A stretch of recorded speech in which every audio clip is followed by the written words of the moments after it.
Yeah, hi folks. Now, in my entire life, I've never seen anything like our present Communist Cabal, made up of the Labour Party and the Greens before. They are radical and relentless. They are actively trying to destroy our farmers, and now these fascists are telling you what kind of car you can drive. But first, in my last video, I said Jacinda Ardern deliberately staged the Harbour Bridge protest, and I also commented about it. Now, thinking about that some more, I now believe that con job deserves more video exposure.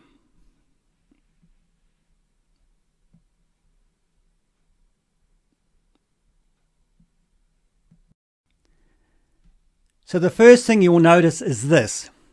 There are no cars mixed in with the cyclists here, which would happen if this were real, if this happened naturally.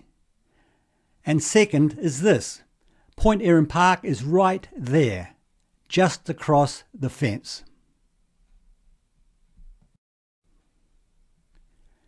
Now, this is Point Erin Park here, which is just around the corner from the bridge. Now, this is where the cyclists gathered before going onto the bridge.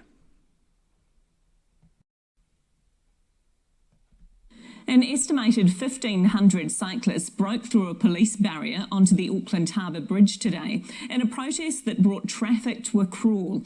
As Simon Mercet reports, they say the transport agency isn't listening to their calls to open the bridge to cyclists. Yeah, so how did the police and camera crew get there so quickly if this were not staged? It takes less than a minute to ride from Point Erin Park to here on a cycle.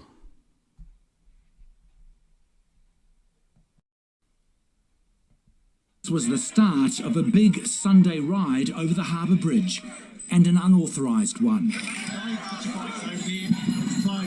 Several cyclists moved around the side, police unable to hold them back. Then the barrier was breached. Many hundreds waited to follow the leaders, and so a huge bridge crossing was underway. Yeah, again, no cars. The lanes were closed in advance, and it takes a long time to do that. Some cycled, some walked, and soaked up the view. The cyclists got close to the North Shore, then headed back. And so for the middle of the day, the Harbour Bridge became a dual-purpose transport route. The bike ride followed an earlier rally at nearby Point Erin Park. Make it safe and unmolested, and the riders will come across the Harbour Bridge in their thousands. Bike Auckland want Waka Kotahi, the transport agency, to approve a trial bike lane on the bridge this coming summer. Yeah, Julianne Genter, Ardern's political ally, helped stage the event. Let me tell you, it is going to happen. You are on the right side of history, and what it's going to take now is people power. That may have sounded like a call to action, but Bike Auckland insist the protest ride wasn't part of their plan. So why did they gather at Point Erin Park then? Anyway, now to Jacinda's motive. So there are plans for a second harbour crossing, but only if you're on 2 feet or 2 wheels, stretching between Westhaven and Northcote Point. Yeah, just 5 days later, this architectural illustration magically appears.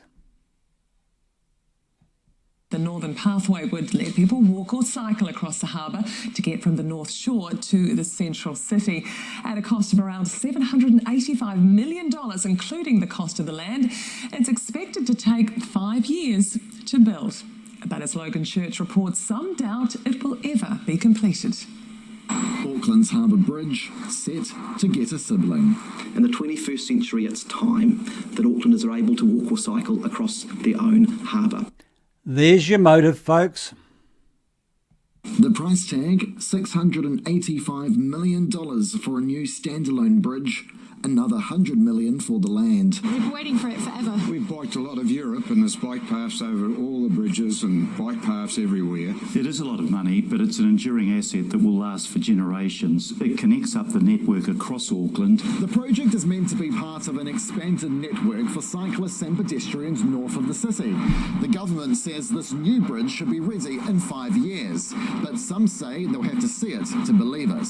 They've made another announcement today, which I don't for a moment think is going to actually happen. Once the actual groundwork starts and we start building something, then we'll be allowing ourselves to become a bit more excited. Earlier plans for a harbour spanning cycle and walkway have so far been sunk by technical problems. Cyclists fed up with waiting. A mob pushing through a police barricade and occupying the Harbour Bridge last weekend, calling for access now. Ah, yes, the people are demanding it. The reality is people in Auckland have been waiting too. Ah, Comrade Genta again. And now these commie a-holes are telling you what kind of car you can buy. Hi, my welcome to One News. Buying an electric or hybrid car is about to get cheaper. The government's today announced a new rebate to encourage Kiwi drivers to go electric. The rebate kicks in on the 1st of July. For a new EV, you could get more than $8,500 back and around $3,500 for a used one. The rebate won't be available on a car costing more than $80,000. A vehicle which emits more will cost more. From next January, you'll pay up to $4,500 as a fee for buying a dirtier car. Yeah, right now it's just a tax, but it's not going to stop there, folks. Yeah, well, I mean, Rod Carr, the head of the Climate Change Commission, did say yesterday in that report that at the latest we should say that you can't be bringing in more fossil-fueled cars after 2035, but he said ideally by 2030. Then he sort of said to the government, well, you make up your mind about where it is on that spectrum, but ultimately that's the point that you're going to have to get to.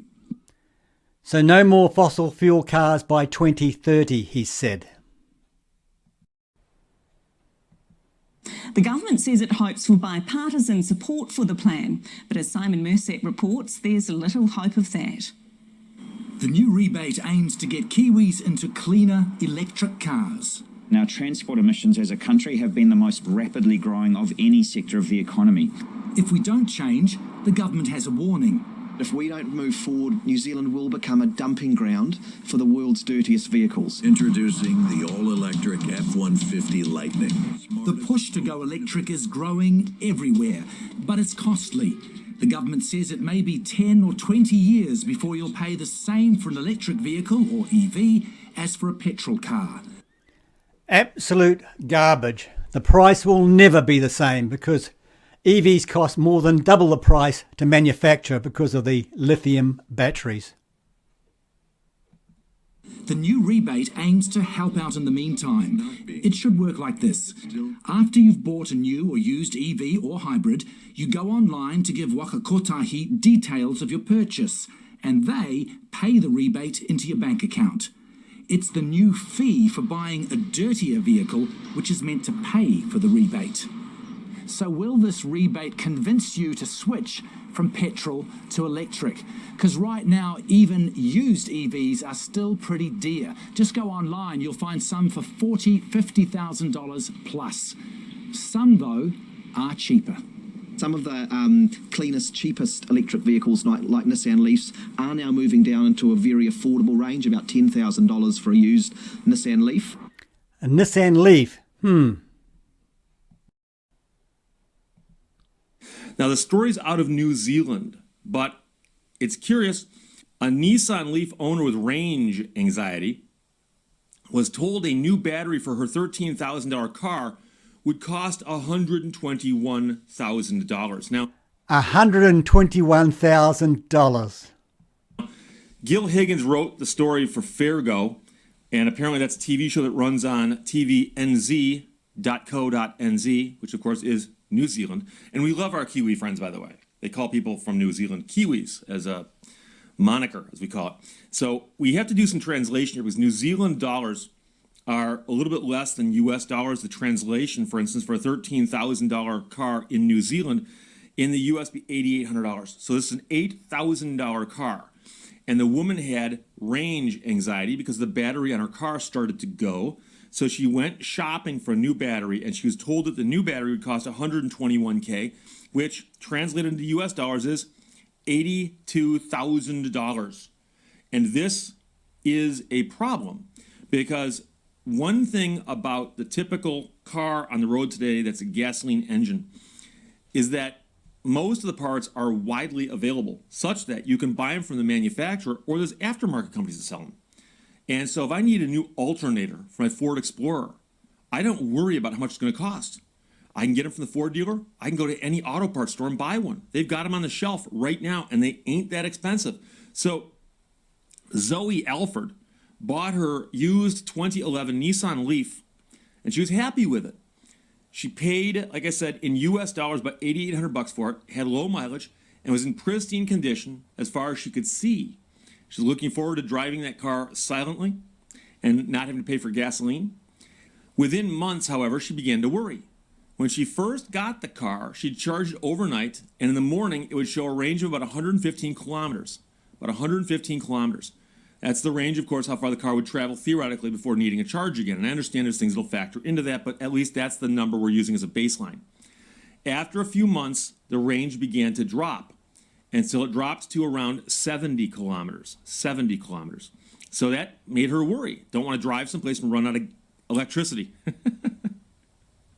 She said it was a constant nagging that the car might run out of power for getting where she needed to go. And her biggest worry was that it would get to the stage where I'll only be able to go down to the shops and back before having to recharge it, which is, of course, ridiculous. But she loves the car, just the one part about it. So she thought maybe it's time for a new battery. She contacted her local Nissan dealer, and they told her, and this is the quote, they quoted me $121,000 for a replacement battery from Japan. That's what she told TV NZ1's Fairgo. Reeling from this ridiculous amount, she called Nissan New Zealand, and they said they'd look into it, but never got back to her. So she looked at secondhand, i.e. used replacement batteries, and these were more reasonable, but they were sometimes as much as $14,000, which is $1,000 more New Zealand than she paid for her car. One economist believes the benefits won't be evenly spread.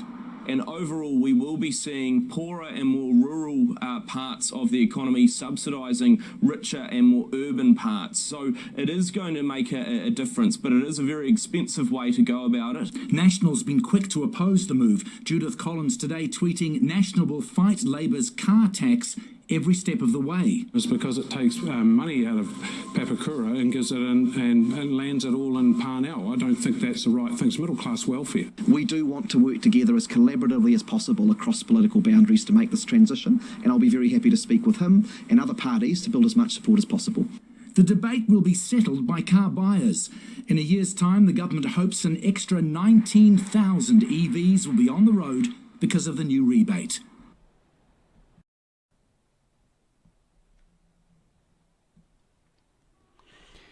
Yeah, now folks, anyone with half a brain knows that electric cars won't make a damn bit of difference to global emissions when China is the worst polluter.